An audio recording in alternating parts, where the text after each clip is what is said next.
Вам падалося, што я ў Варшаве ля акадэміі штук пенькных? Дык не. Вось гэты прыгожы конны помнік Барталомеу Калеоне, кандацьеру Венецыі і Медзіалана, гэта адзін з прыгажэйшых наогул вершнікаў, якіх я бачыў на ўласныя вочы. Належыць вялікаму Верокію.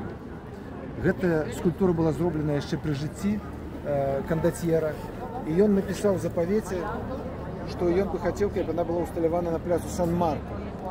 Але хітрыя венецыянцы знайшлі недзе запіс, што на пляцу Сан-Марко нельга ўсталёўваць больш помнікі. Яны знайшлі больш сціплае месца для гэтага помніка. Вось гэта скуола Гранде ди Сан-Марко. Хаця это ніякая не скуола, гэта гарадскі шпіталь, але таксама Сан-Марко.